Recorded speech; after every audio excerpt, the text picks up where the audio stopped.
vais venir vous dire, les gens, vous avez suivi la télévision hier.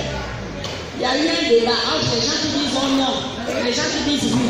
Vous avez vu comment les gens qui disent non n'avaient même plus des choses à vous expliquer. Hein? Ils n'avaient plus d'arguments. Vous voyez comment le Gabonais est mauvais. Ils sont restés là, nous les civils, on est restés au pouvoir pendant plus de 52 ans. Personne ne devait dire aux Gabonais la vérité. Ils étaient là dans leur poste, gando. Maintenant que l'armée nous a libérés, chacun vient faire la bouche, la longue bouche. Les mêmes personnes là. Maintenant, ils viennent devant la télévision, ils n'ont pas été capables de vous dire pourquoi ils veulent dire non. C'est des menteurs.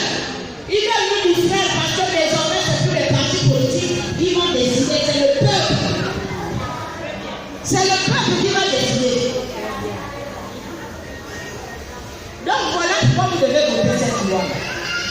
Là-dedans, si on vient vous dire, je veux dire ce qui est intéressant, parce qu'il y a 173 articles, personne ne peut lire tout ça. Le couteau qu'on utilise tous les jours là, à la cuisine, là, il y a un moment où il nous blesse. Il faut pas jeter le couteau à cause de ça. Voilà. Et là, il y a des choses que quelqu'un va dire, ah, ça c'est bien pour moi. Il y en a d'autres qui va dire, ah, mais ça aussi, pourquoi on a fait ça comme ça?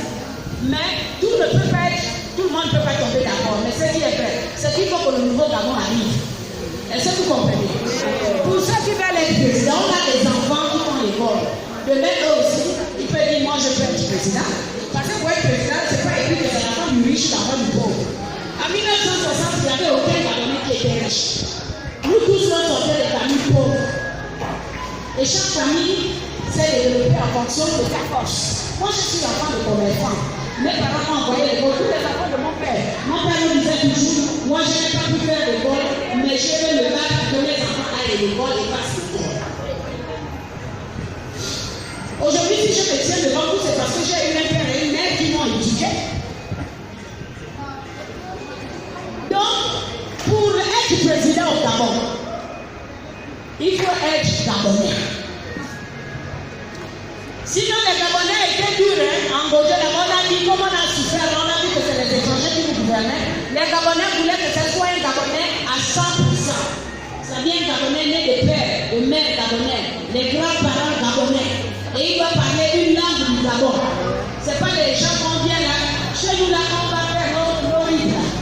Quand tu viens, le mien, si tu veux le gérer, tu dois décliner ton arbre généalogique. Je suis l'enfant des terres. Je suis des terres tribus. C'est pas ça, c'est ça.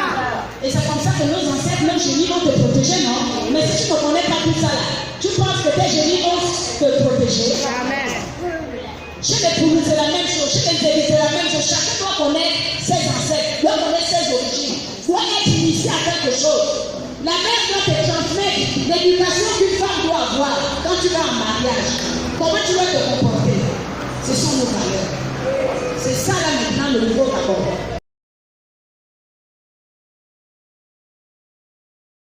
On a déjà cherché le moi.